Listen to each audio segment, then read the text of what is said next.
Graça e paz, meus irmãos. Louvado seja o nome de nosso Senhor Jesus Cristo. Nós vamos seguir a sequência que começamos já há algumas semanas. Quem está chegando pela primeira vez hoje, entre lá no nosso canal IPB Votorantim para tomar pé dos sermões anteriores, onde a gente começou a expor o Sermão do Monte. Então nós vamos lá em Mateus capítulo 5, eu convido você que nos acompanha. Esse texto, ele também é projetado na transmissão, mas é importante você de alguma forma acompanhar também com a sua Bíblia em casa. Caso você queira assinalar algum versículo, você tem a oportunidade.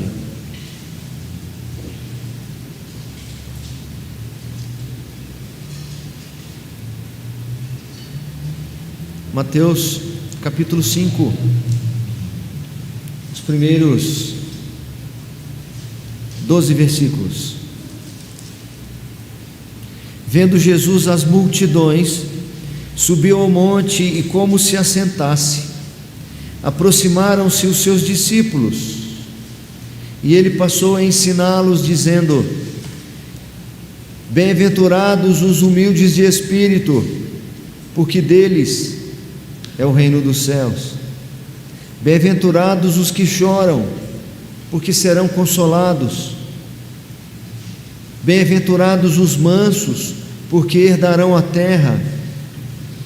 Bem-aventurados os que têm fome e sede de justiça, porque serão fartos. Bem-aventurados os misericordiosos, porque alcançarão misericórdia.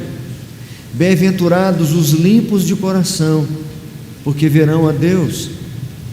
Bem-aventurados os pacificadores, porque serão chamados filhos de Deus.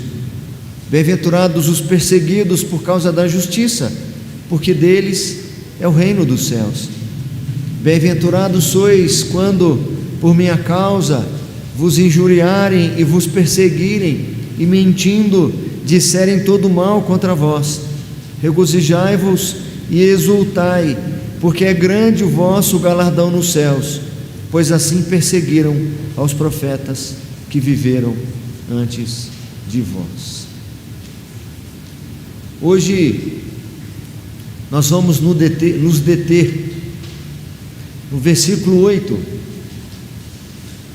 Bem-aventurados os limpos de coração, porque verão a Deus. Existem algumas versões que no lugar da palavra limpos, bem-aventurados os limpos de coração, traduzem bem-aventurados os puros de coração. É óbvio que são expressões similares, são sinônimas até certo ponto, mas eu particularmente prefiro a expressão puro, apesar de usar muitas vezes, e vou usar hoje ainda muitas vezes a expressão limpo. À medida que eu leio esse versículo, que eu procuro conhecer os seus significados, o que Jesus requer dos seus seguidores, quando afirma que eles são e que serão bem-aventurados, quando expressarem ou quando possuírem corações puros, uma pergunta sempre vem ao meu coração, e algumas vezes eu vou externá-la aqui ao longo do sermão. E a pergunta é: como é possível, Senhor? Como seria possível para mim? Como eu posso ser bem-aventurado? Ou ainda, como eu posso ver o Senhor, contemplar o Senhor?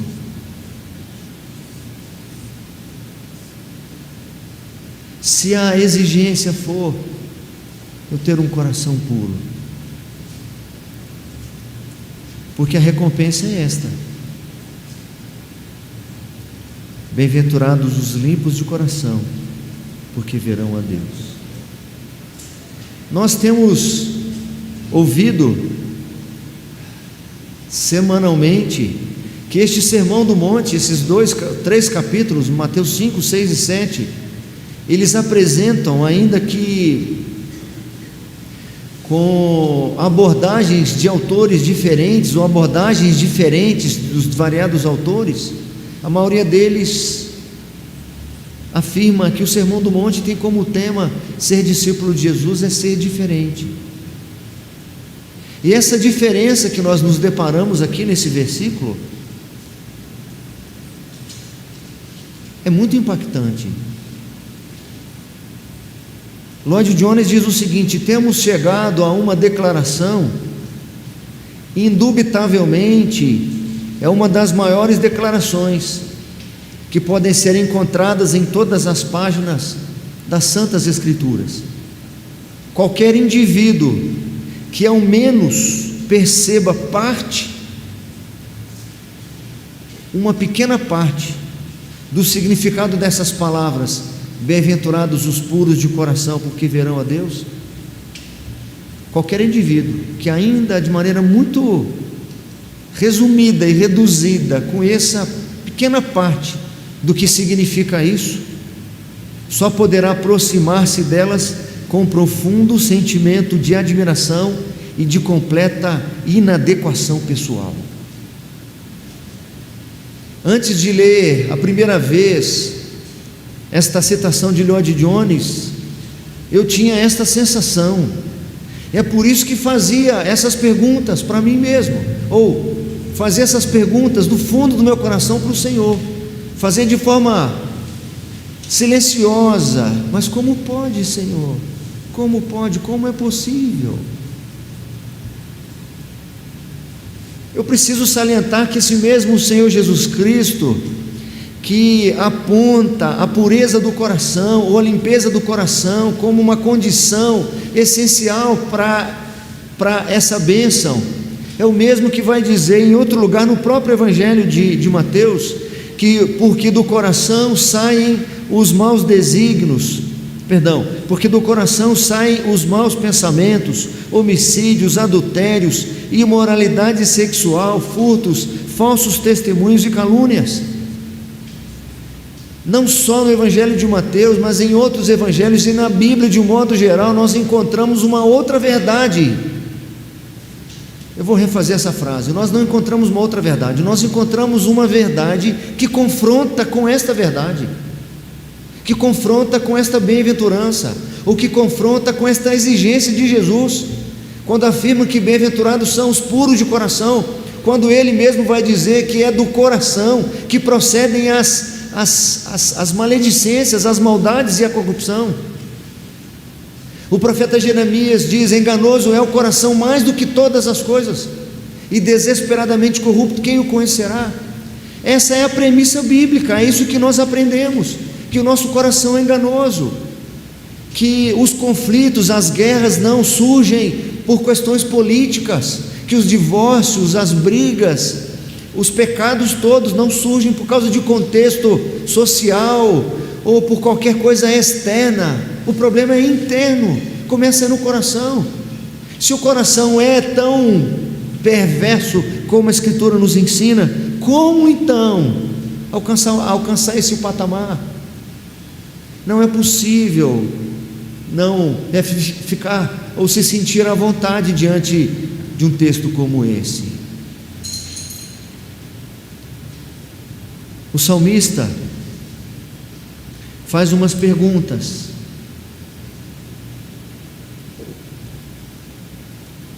No Salmo 24, que de certa forma reflete essa pergunta que eu comecei a fazer para os irmãos aqui no início. Ele diz assim: quem subirá ao monte do Senhor? Quem há de permanecer no seu santo lugar? Ele está perguntando. Na realidade, ele não, é uma pergunta retórica, porque ele de fato não está perguntando. Não é que ele não sabe a resposta, porque ele mesmo vai responder. Quem subirá ao monte do Senhor? quem há de permanecer no seu santo lugar, o que é limpo de mãos e puro de coração. Davi, quando escreve o Salmo 15, ele vai dizer: quem há de subir ao monte do Senhor, quem há de habitar na tenda do Senhor, quem há de morar no teu santo monte. E a pergunta é essa: quem é capaz, quem é apto, quem está apto para contemplar o Senhor? Quem é que está apto para reivindicar essa bem-aventurança como um direito? Quem pode ter essa esperança de contemplar ao Senhor, baseado na convicção de que o seu coração é puro e por isso ele é digno de alcançar? O autor aos Hebreus diz assim: Deus é santo. E ele faz a seguinte afirmação: segui a paz com todos e a santificação, sem a qual ninguém verá o Senhor. Mas apesar desse diagnóstico inicial, desse problema inicial, se o meu coração é tão puro como a Escritura diz, e apenas os corações puros poderão usufruir dessa benesse, então eu não estou entre eles. Eu preciso levar em conta que esta sexta bem-aventurança, ela faz parte de uma sequência que nós estamos estudando, que nós vamos reiterar daqui a pouco. Eu preciso lembrar vocês de um comentário que eu fiz algumas semanas atrás, não sei se na semana passada ou retrasada, que quando o Martinho Lutero fala do propósito do sermão, Jesus tem o propósito de alcançar os seus discípulos de uma maneira e os não discípulos de outra maneira. E eu vou repetir esta citação de Lutero. Ele disse o seguinte: nosso Senhor Jesus Cristo tem pelo menos dois propósitos para este Sermão do Monte. O primeiro é mostrar a quem não é cristão que ele não pode agradar a Deus por si mesmo, porque ele não consegue e jamais conseguirá obedecer às prescrições aqui descritas, conduzindo-o então a Cristo e por este para ser justificado. Então o incrédulo, quando ouve este sermão e vê a impossibilidade dele alcançar essas exigências, então ele vê como única solução procurar Cristo Jesus, para que possa ser justificado por Cristo Jesus. E o segundo propósito, de acordo com Lutero, para que Jesus proferisse esse sermão, é para mostrar ao cristão, aquele que já foi até Cristo, já foi justificado, que eu acredito que é o caso da maioria daqueles que nos ouvem nesta hora, aqueles que já encontraram a justificação em Cristo Jesus. Qual é a sua meta de vida? Qual deve ser sua prioridade? O que de fato deve ser relevante e importante na sua vida? Como eu disse, esta bem-aventurança precisa ser vista na perspectiva das anteriores. A sequência continua sendo lógica. As três primeiras, que vão ser colocadas aí para vocês, as três primeiras falam da nossa necessidade espiritual e sobre nossa consciência de nossa limitação, da nossa perversão. Fala sobre o humilde de espírito, o choro lamentoso em face de nossa pecaminosidade. Fala da mansidão, que é resultado daqueles que compreendem a sua condição. A quarta declaração é sobre a satisfação dessa necessidade. Todos aqueles que se veem totalmente deslocados de seguir ou agradar o Senhor e querem agradar o Senhor, que tem fome e sede de agradar ao Senhor, ou tem fome e sede de justiça, serão saciados. Agora, essas outras duas declarações são o resultado dessa sequência. Eu reconheço que sou pobre espiritualmente e que não possuo nenhuma virtude a ser oferecida. Eu choro, eu lamento por causa da minha maldade, da minha perversão e daqueles que estão ao meu entorno. Eu sou manso porque eu reconheço que eu não tenho como reivindicar, como exigir nada. É a terceira. E aí eu me vejo então como sedento de justiça. E a justiça aqui que se requer é uma vida que seja condizente com a palavra de Deus. Então, se eu reconheço que eu não vivo de acordo com a palavra de Deus, eu tenho sede de viver de acordo com a palavra de Deus. Então eu tenho sede dessa justiça. Quando eu vejo as pessoas no meu contexto, no meu entorno, vivendo de maneira dissoluta, corrompida, longe da vontade do Senhor, então eu tenho fome e sede de justiça.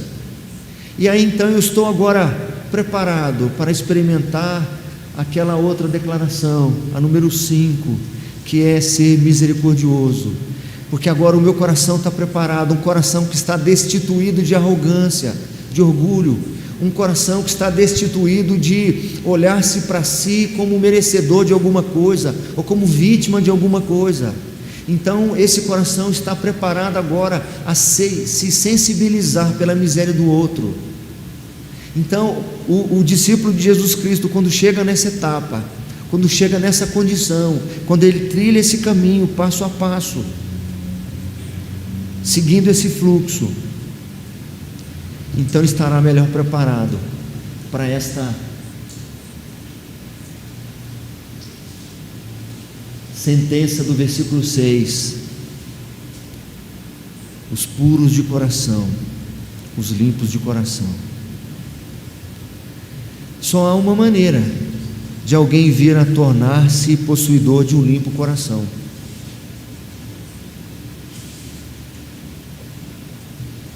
é o passo inicial, é se reconhecer que não é puro de coração. Só há uma maneira de alguém conseguir começar a avançar em agradar o Senhor nesse propósito, é descobrindo que não consegue. Parece muito óbvio para alguns ou incoerente para outros, mas a pergunta que eu faço no início: mas como eu posso, Senhor? Como meu coração pode ser limpo? Ou então, como eu posso ter esperança de ver Deus, de contemplar Deus? Como eu posso, tendo meu coração enganoso, como a tua própria palavra diz?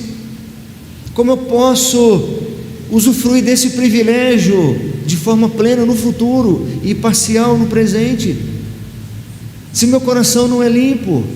Eu vou descobrindo ao longo da Escritura e dos ensinos do Senhor que, ao fazer essa pergunta, ao se reconhecer indigno, depois dessa sequência toda, eu estou a um passo, ou estou dando o primeiro passo para ter o meu coração de fato transformado de um coração impuro para um coração puro.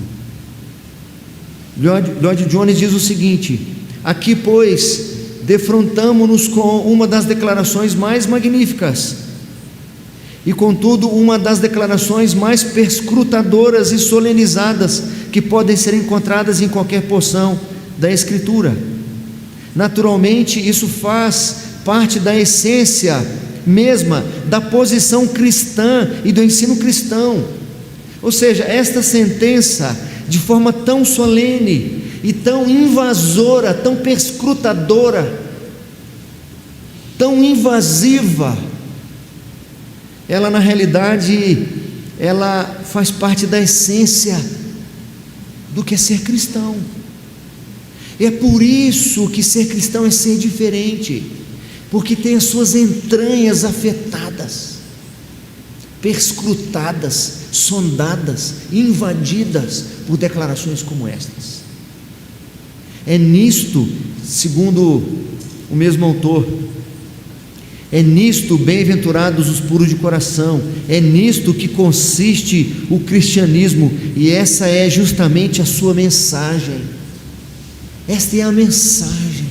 Alguns dizem que esta bem-aventurança, ela é uma espécie de aproveitando o trocadilho, o coração das bem-aventuranças.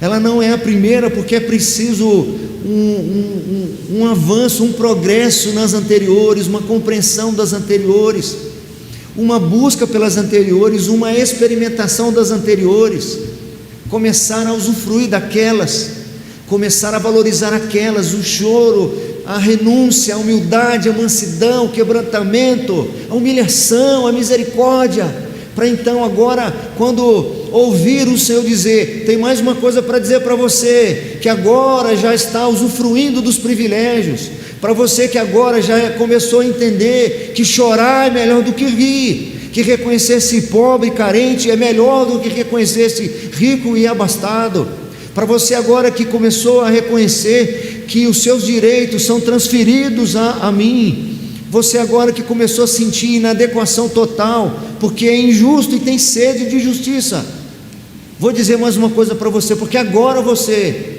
terá condições de entender aonde eu quero chegar com isso tudo. Sabe por que eu falei aquilo tudo para vocês? É para vocês chegarem ao principal, puro de coração. Não é o que você faz, não são as suas atividades, não é o seu ativismo religioso, não é por sua religiosidade, não é pelo seu currículo, não é pelo tanto que você já fez, pelo tanto que você faz, é por quem você é. A pergunta é: quem eu sou?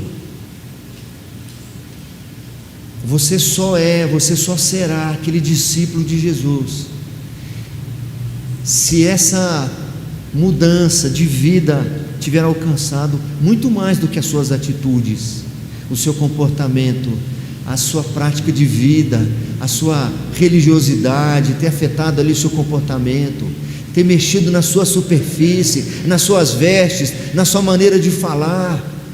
É se isso afetou de fato o seu coração.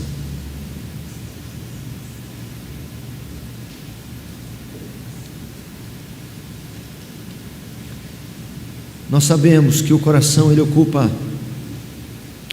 um lugar central nas Escrituras Sagradas. Muitas vezes o coração ele simboliza o âmago da pessoa. Muitas vezes quando a Escritura menciona coração, está mencionando a essência de quem a pessoa é. Jesus, ele frisou a importância do coração e não da cabeça. Ele não elogiou aqueles que são intelectuais, e olha que nos seus dias haviam muitos. Ele não está elogiando simplesmente conhecedores de doutrinas, estudiosos da palavra. Isso tudo é importante, mas a condição essencial, e a que é de fato exigência do Senhor, é sobre o coração. Tudo mais é importante: conhecer a palavra, aprimorar no conhecimento do Senhor. Muitas vezes eu mesmo digo isso aqui: sermos prontos a servir, voluntários, ativos, atuantes, desenvolver dons e talentos e trabalhar na obra do Senhor. Mas isso não é o suficiente se não houver uma transformação no meu coração. O coração é o centro do ser e da personalidade do indivíduo, é a fonte de onde brota tudo quanto daí segue. Bem-aventurados são os puros, não meramente na superfície, mas no próprio âmago de seus seres. Diz o comentarista, o Evangelho sempre enfatiza esse aspecto total. O Evangelho começa no coração, e as transformações precisam ocorrer no coração. E essa primeira pergunta que eu fiz: como eu posso, Senhor, como eu posso ser aceitável, como eu posso ter o meu coração puro, para então poder contemplar o Senhor, vai ser seguido de outras perguntas. O coração sempre é o manancial de todas as nossas dificuldades, como Jesus mesmo disse, porque do coração procedem os maus desígnios, etc, etc e etc. O problema não é o ambiente, o problema é o coração. Eu ainda tenho perguntas a serem respondidas. Descobrir a minha pobreza e a minha miséria, reconhecer a impureza do meu coração é um primeiro passo. Mas eu ainda preciso de um coração puro. O que significa um coração puro? Um coração puro significa um coração destituído de hipocrisia. Significa um coração destituído de arrogância. Significa um coração singelo. O salmista faz uma oração. No Salmo 86, ele faz um pedido ao Senhor: dispõe-me o coração para só temer o teu nome. É muito comum, é muito possível, muito provável, religiosos que praticam boas ações, visivelmente falando, mas cujos corações estão envolvidos em perversão e maldade, em vingança, em ressentimento, em ira, em discórdia, em facção, ainda que seus lábios digam a paz do Senhor, meu irmão. Significa um coração destituído de aquele ânimo dobre que a Escritura fala. Ânimo dobre, ânimo dúbio, é uma disposição contrária à vontade do Senhor, é uma vontade dividida, não é um coração completamente inteiro, dedicado às coisas do Senhor. Então, um coração puro significa esse destituído de hipocrisia, de arrogância, de vaidade, de dúvida, de divisão em relação à vontade do Senhor. Significa estar purificado. A Bíblia diz: bem-aventurados aqueles que lavam as suas vestiduras no sangue do Cordeiro. Ter um coração limpo, ter um coração puro, significa que observamos o primeiro e maior dos mandamentos: amarás, pois, o Senhor teu Deus de todo o teu coração, de toda a tua alma e de toda a tua força, integralmente, sem dividir, sem ofuscar o brilho da lâmpada do Senhor em nossa vida com premissas desta vida. Eu ainda tenho dúvidas, eu ainda não consigo responder as minhas perguntas, mas ainda assim, Senhor, como eu posso contemplar o Senhor? Como eu posso? Se algumas vezes eu me agrado com a maldade, algumas vezes o meu coração é sádico, eu ainda acho engraçado quando eu vejo alguém caindo. Eu não consigo me alegrar quando todos aqueles que me são contrários têm algum sucesso. Na realidade, eu fico torcendo e contando os dias para o fracasso e queda deles. Eu ainda tenho alguns ressentimentos que ficam no meu coração, com algumas dificuldades de lidar com um e com o outro. Senhor, eu já entendi que eu reconheço que o meu coração não é o que deveria ser. Eu sei que esse é um passo importante, mas, Senhor, ainda estou distante. Como é possível, Senhor? Como eu posso, Senhor, habitar no teu esconderijo, porque são os de mãos limpas e coração puro? Como conseguir, Senhor? Como ter um coração puro? Como estar em condições de ser aceito por Ti, de poder vê-lo?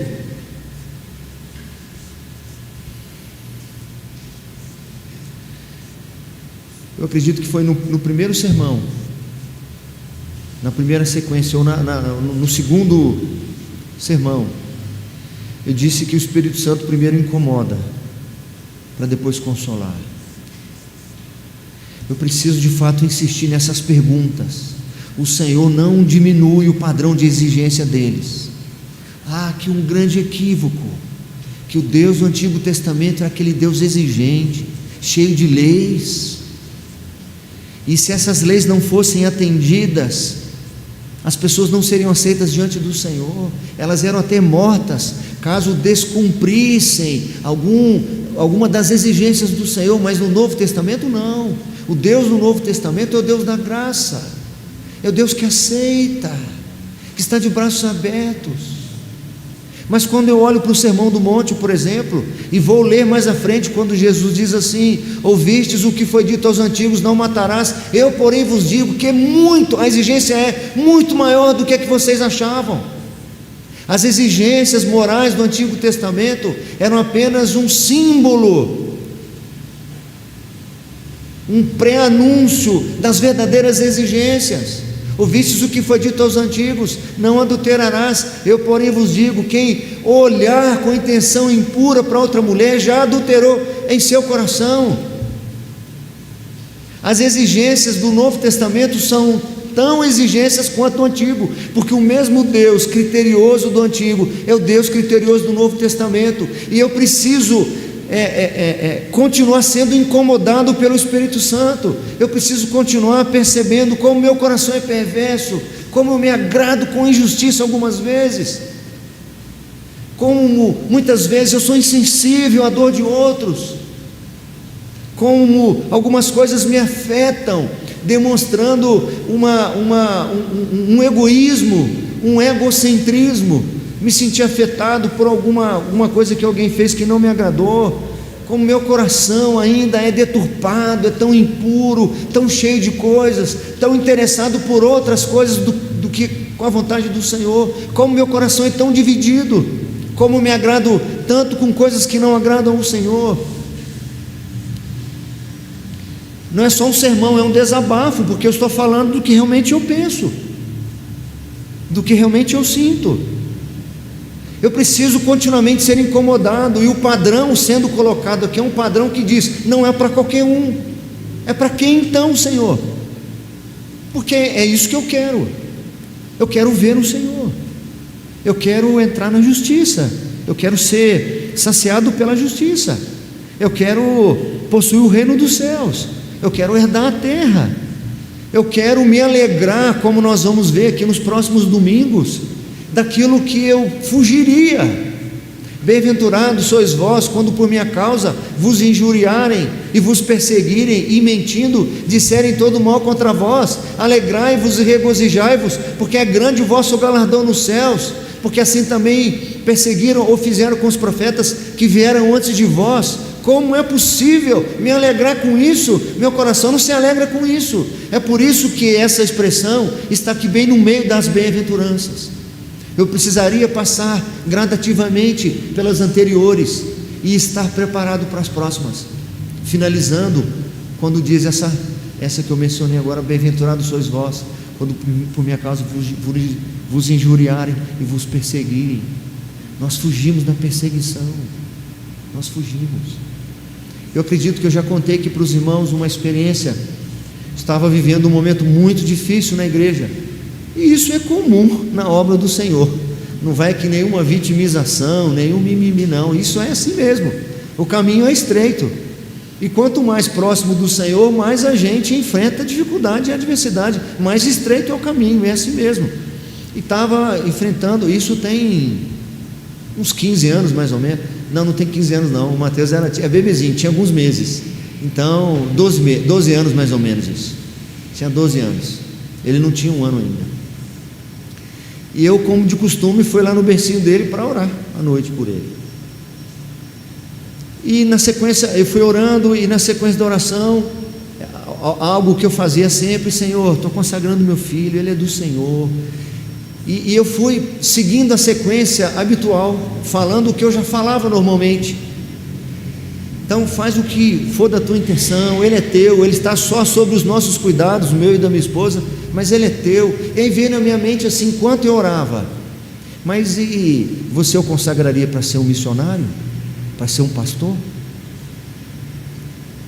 E em minha boca eu estava dizendo assim: Senhor, estou consagrando ele ao Senhor, ele é teu, porque o Senhor quiser. Aí veio na minha cabeça assim: e se o Senhor quiser que ele seja pastor? Aí eu parei a oração, porque meu coração estava no sentido oposto do que a minha boca estava falando. Ali eu tive que tomar uma decisão. Eu continuava falando o que eu não queria, ou eu seria hipócrita, porque a vontade do meu coração era: eu não quero que ele seja pastor, Eu quero que ele seja um crente dedicado ao Senhor, mas não quero que ele seja missionário, não quero que ele seja pastor, não quero que ele passe pelo que eu estou passando, Senhor. E se nessa hora eu leio esse texto, ouço um sermão desse, leio esses estudos, nessa hora eu chegar à conclusão: Senhor, meu coração não está puro o suficiente, não está rendido o suficiente, está cheio de cômodos trancados, aqui não entra, Senhor. Senhor, toma a minha vida, faz a tua vontade. Então tá bom, eu quero o teu filho aqui para ser missionário no Iraque, eu quero que ele seja preso, eu quero que ele passe perseguições. Senhor, esse cômodo está trancado, mas o Senhor fique à vontade com os outros. Eu quero que o teu filho seja um pastor de igreja, que seja aquele que vai trabalhar, que vai sofrer afrontas e ofensas, para que ele possa mostrar como que a gente age diante das adversidades. Ele vai ensinar com a pregação dele, vai ensinar com a vida dele. Eu vou ensinar para o povo o que é resiliência, o que é humildade. Senhor, esse cômodo também está fechado, mas age no resto. Esse puro de coração, limpo de coração, tem a ver com a integridade do nosso coração voltado aos pés do Senhor. É por isso que eu preciso entender que eu não tenho valor nenhum, não tenho nenhum cômodo fechado, eu não tenho nada precioso que tem que estar reservado do Senhor, porque eu não tenho nada de bom, eu não tenho nada, nada é meu, nem eu sou meu. A minha vontade não é minha, o meu futuro não é meu, o meu dinheiro não é meu, o meu tempo não é meu, nada é meu, Senhor. Então, se eu não passo aquela trilha anterior, eu vou seguir adiante com reservas, muitas reservas. Eu não vou conseguir entender o que significa esse coração puro, inteiramente devotado ao Senhor. E aí eu não vou jamais me sentir alegre e bem-aventurado quando ler bem-aventurado vocês quando forem perseguidos, Senhor. Essa eu vou pular, porque o Senhor se lembra, o meu coração ainda é meu, minha vontade ainda é minha, e aí por diante. Deus é o único que pode tornar o nosso coração puro. Somente Deus pode me fazer ser o que eu jamais seria. Talvez esta seja uma das razões porque o mesmo Davi, que escreve o Salmo 15, quem, Senhor, habitará no teu tabernáculo? Quem, Senhor, há de morar no teu santo monte? O que vai dizer que os que são puros de coração, ele é o mesmo que em outro salmo, ele vai fazer o seguinte pedido: cria em mim, ó Deus, um coração puro e renova dentro em mim um espírito inabalável. E aqui, meus irmãos, agora não é uma pergunta mais que eu faço: como, Senhor, eu posso? A resposta é em mim que você pode. Então agora a minha pergunta, ela é substituída por uma prece, por um pedido. Não vou perguntar mais como eu posso ver a Deus tendo um coração puro. Agora eu vou pedir, como o Davi pediu: cria em mim, ó Deus, um coração puro e renova dentro de mim um espírito inabalável. Cria em mim, ó Deus, um coração puro, transforma o meu coração, Senhor. Talvez eu peça pelo casamento, peça pela família, peça pelo trabalho, pelo sustento, pela despensa, pelo pão de cada dia, pela saúde, e são coisas preciosas. Peça pelos afazeres religiosos, pelo trabalho religioso, por nossas obrigações, isso tudo é precioso. E talvez essa prece não seja colocado nem em segundo lugar. Cria em mim, ó Deus, um coração puro, renova dentro de mim um espírito inabalável. Quero ter um coração segundo o teu coração. Após a ação graciosa do Senhor e de sua intervenção, temos recursos para lutar. Agora, aqueles que foram justificados em Cristo, que voltam para estas exigências, voltam entendendo que é no Senhor que estas exigências podem ser atendidas, e volta para elas como alvo e como meta. Senhor, o Senhor já operou maravilhas na minha vida, me dê graça e forças e recursos para que eu avance nesse processo de santificação e pureza do meu coração. O apóstolo Paulo, escrevendo aos Colossenses, ele faz esta ordenança, esse imperativo: fazei, pois, morrer a vossa natureza terrena.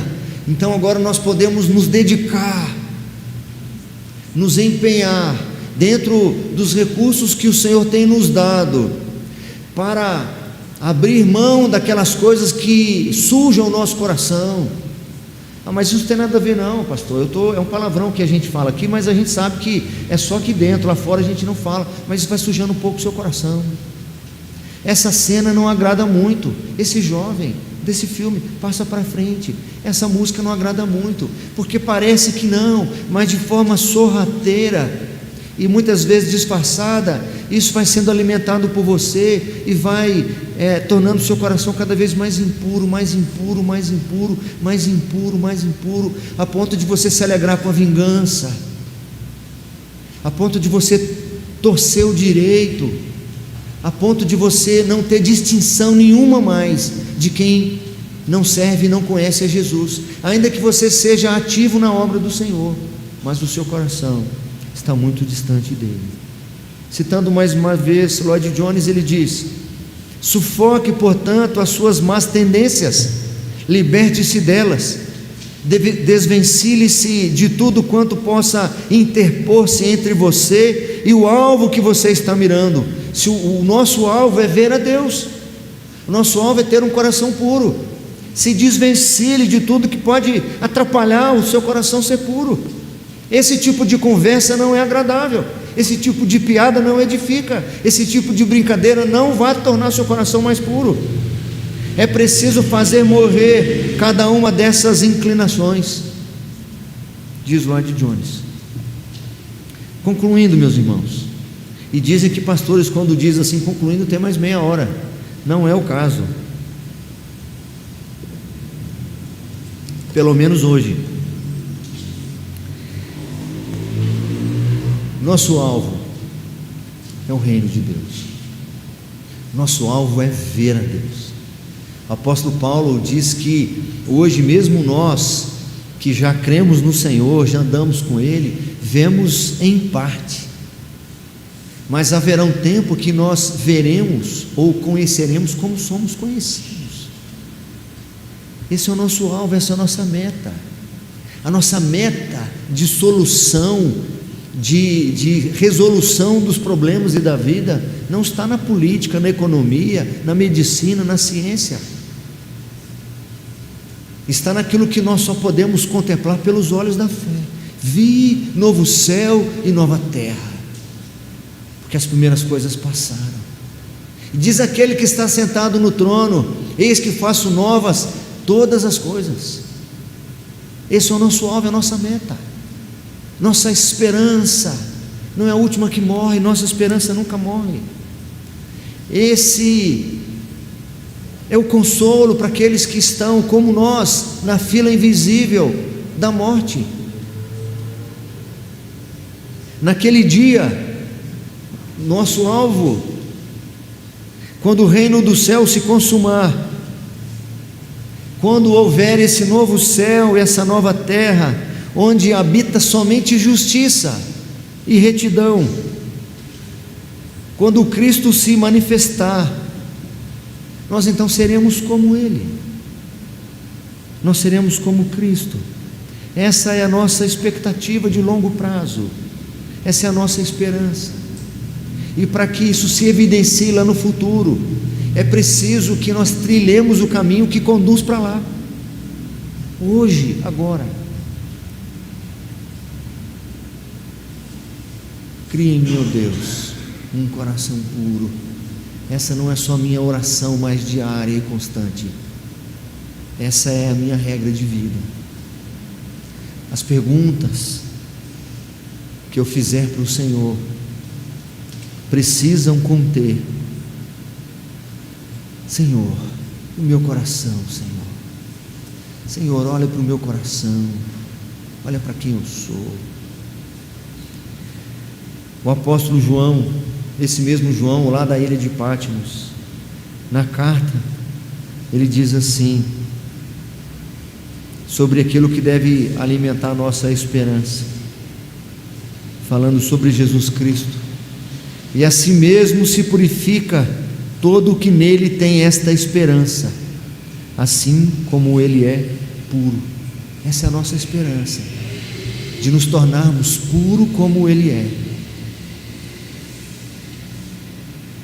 E eu encerro dizendo que todas estas bem-aventuranças, elas terão o seu usufruir pleno e total no porvir, mas parcialmente nós já usufruímos agora. Os limpos de coração, os que procuram no Senhor, que se ocupam e se atentam para a pureza do seu coração, que buscam no Senhor os recursos, na prece, na leitura da palavra, no relacionamento com o Senhor, para que esse coração seja puro, que busca esses recursos espirituais, e que do ponto de vista humano também se esforça para se empenhar naquilo que purifica mais seu coração, que limpa mais seu coração, que edifica o seu coração, que foge daquilo que desagrada, que empobrece sua espiritualidade. Ele já vai tendo o privilégio de já ir contemplando o Senhor agora. Nós veremos perfeitamente no futuro, mas nós já veremos agora. Um coração puro começa a estar sensível e acessível às coisas do Senhor. Um coração no processo de purificação, um coração que está nesse processo. O discípulo de Jesus Cristo que se dedica a isto, ele já começa no dia a dia, começa a ver a mão do Senhor em pequenos detalhes. Ele consegue contemplar a resposta do Senhor, o braço estendido do Senhor, o amparo do Senhor, o consolo do Senhor, porque não são as coisas deste mundo que mais o agradam.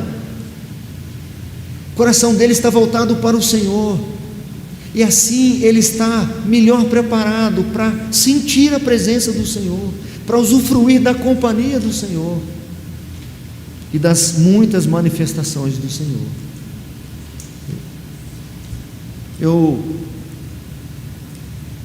No dia que eu fiz aquela oração pelo Mateus, eu estava fazendo a oração e eu parei e refleti. Eu confesso que por alguns dias eu parei de orar daquele jeito que eu estava orando sempre. Eu fiquei alguns dias sem falar assim: Senhor, eu consagro ele para o Senhor. Eu fiquei assim, porque eu não queria ser hipócrita, mas o Senhor foi me dando graça e voltando o meu coração para Ele, para o Senhor cada vez mais. E eu fui me rendendo e entendendo e aprendendo e tendo a sensibilidade de que o melhor lugar para se estar é aos pés do Senhor, mesmo que seja no deserto, porque o que me agrada, o que agradava ao meu coração não eram mais as circunstâncias, se são boas ou ruins. Eu já não estava tão preocupado com elas mais, ou por perseguições que ele pudesse sofrer, se por acaso Deus quisesse que ele se tornasse um pastor, etc. E eu então me rendi e falei: Senhor, ele está nas tuas mãos, faz o que o Senhor quiser dele, faz o que o Senhor quiser de mim, porque é o seguinte, não tem nada mais agradável para mim, não tem nada melhor para mim, nem o mundo inteiro é agradável para mim, longe da tua presença. Que o nosso coração se agrade do Senhor. Agrada-te do Senhor, diz o salmista. O que é agradar-se do Senhor? Esse coração que não está cheio de tantas preocupações. É isso. O coração puro é que ele não está sendo, eu não sei nem se a expressão correta é esta, impurificado por tantas preocupações. Seu coração está puro, significa que ele está livre desses ressentimentos, dessas malquerências, desses outros desejos, deixa o coração puro, limpo, deixa, o Senhor deu, o Senhor tomou, o Senhor apresentou o inimigo na sua frente, deixa, isso não vai avançar no seu coração, não deixa isso tirar a pureza do seu coração, deixe o seu coração separado só para o Senhor, não deixe o seu coração preso assim, não, eu tenho que me vingar, eu tenho que responder à altura, ou o seu coração distraído com outros afazeres, ou outros prazeres, ou outras compensações, que o coração esteja livre, leve, solto, para aquilo que de fato agrada ao Senhor.